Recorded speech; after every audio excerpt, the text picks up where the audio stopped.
A little over 4 years now. I started in April of 2009. Yeah, it was pretty cool. First gaming console? First gaming console was the Sony PlayStation 1. I was about 5 years old. I got one of those. It was cool because my dad was so tired of taking me to the arcade all the time. Yeah. And it was like 50 cents, 50 cents, 50 cents anytime. So he finally bought me a PlayStation, and I literally played that PlayStation until like the Xbox 360 came out. Like I was a hardcore PlayStation guy. First cell phone? First cell phone was a old Nokia brick phone. You know, the old, like the gray ones? Yeah, the removable back in face what, like plates? 2002, 2001? I think it's, yeah, somewhere around there. Yep. Yeah, it was. My family had a few of those. Yeah, yeah. My dad had one, my mom had one, and then I ended up getting my dad's old one. First computer platform and like brand?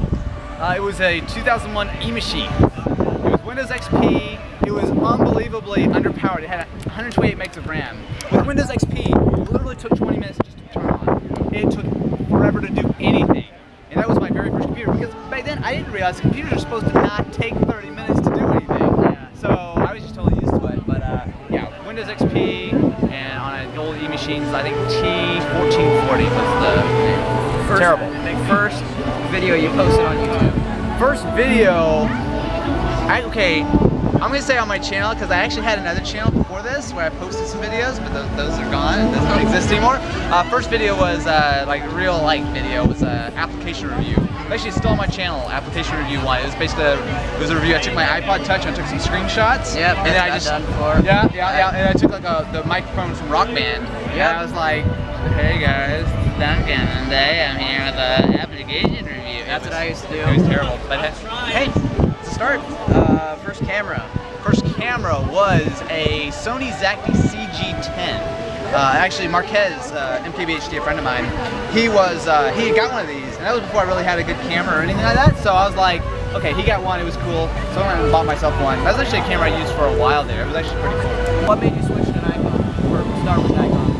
Well, my dad actually used to be a photographer back then, and so he had some Nikon gear. And I remember he had like a couple old Nikon lenses. I was like, you know what? I'm gonna go with Nikon, because back then it was like if I was gonna pick up a T2i when it was brand new, it was like way more expensive. I'm like, I'll just go with Nikon. And to be totally honest, Nikon's fine, but Canon is better. But the thing is, I've already bought Nikon lenses gear, so if I have to sell it all, I was like, I have to do all that. And I was like, Nikon's fine, so. What camera do you use right now? I use a Nikon D600.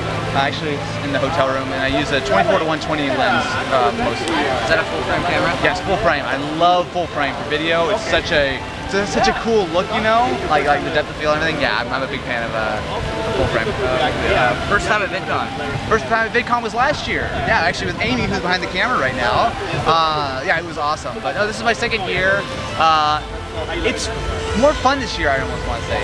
Last year, I think I know more people here this year, so it's kind of like people like you kind of hanging out with and having a good time with everything. Yeah. First tablet?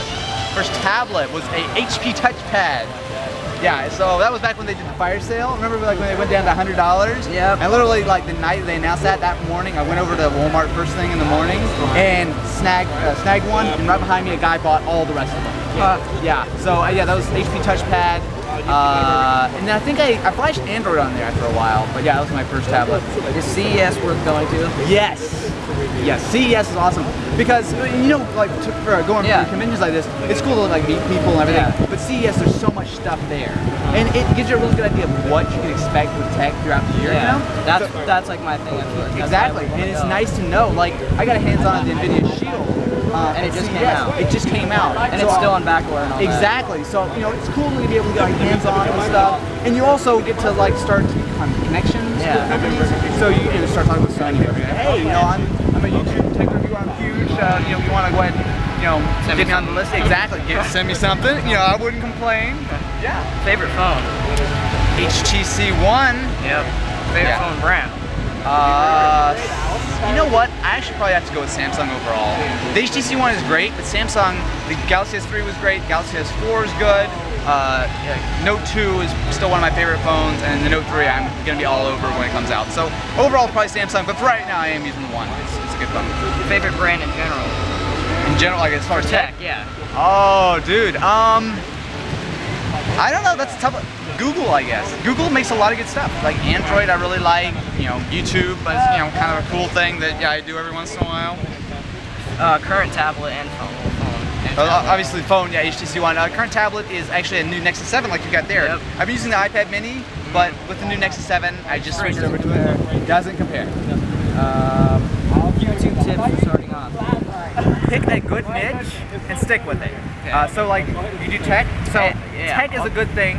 Well, tech is a good thing to start with, but as long as you have something that's really like focused, because there's a million people who do all kinds of stuff. If you can find one good niche, like it doesn't have to be tech, like it can be like app reviews or something specific, but if you make one thing that you're the big guy, it's awesome. So yeah, pick a good niche and be consistent. Don't, take a break here and there. Make videos, make videos, make videos, make videos. When you think you're about done making videos, make more videos. Just keep doing it and eventually it'll pay off.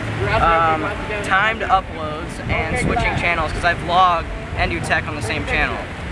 Okay. That's where I kind of messed up starting off. Yeah. Having multiple channels is something I try to avoid. It's something that sometimes you have to deal with, but generally I don't want to really have multiple channels. As far as like what you said, timed upload, the best time during the day. I upload all kinds of different times, even sometimes at like 3 o'clock in the morning. Yeah, because that's when I do all my stuff, and he kept telling me, Lamar kept telling me to upload either in the morning or like right like around 5 when everyone's getting home and all that. Great advice. Because all my videos are at 11 o'clock, 1 o'clock, 2 o'clock. Current computer is a custom build I made. I just finished rebuilding it a little while ago. Now we give you all the specs. Core i7, GTX 680. PC or Mac? PC. Yeah, I built it, so I'm not building Macs. How to get review units? Be big. Yeah, you have to have a big enough audience so that when you approach a company, say, hey, you should send me this because I can give you 30,000 that way, or whatever the particular number is, because it's not going to be worth their time unless. I'm sorry. No one apologize. It's okay. It was just like I was like, okay, it was okay over there, but now I'm like, Yeah, I'm so sorry. it's okay. You're fine. Yeah, reviews. Basically, it's just you have to have a big enough audience so when you approach a company, say, hey, I can give you value. I can make it worth it for you to send me this, because they don't have an infinite budget to go send a million things out. So they have to be specific. So you have to basically kind of like give them a reason why you kind of stand out. Okay. Channel partner. Is that a good idea? You think? Yeah. What do you mean? Channel, or I mean, like obviously you can have sponsored Revision 3 and all that. You mean partner, network? Yeah, network, or partner with like full screen or something like that. You think it's good? You mean is that a good idea? Yeah, that's a good idea. Yes and no. It depends on How big you are, correct? Pretty much the big thing is with a network is that you need to make sure that it's right for you and your channel. Yeah. Because if you're a smaller YouTuber, the network's really not going to do that much for you.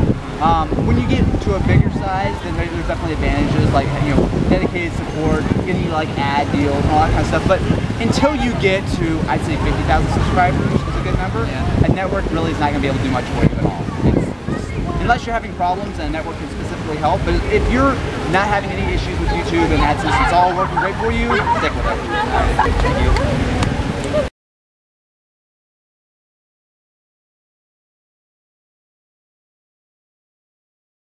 Are you want audio on here? Yeah. Okay.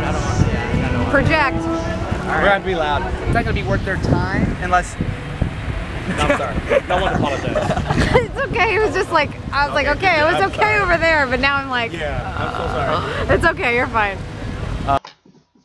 Thank you everyone who helped make this video happen. Austin, it was really cool to be able to interview you and just talk to you for a little bit, considering I've been watching you since 2011. Amy, thank you for recording, because I wouldn't have been able to make that video without you recording it. I will leave all their info in the description below, so make sure to go subscribe to them, and I'll catch you guys in the next one. Peace.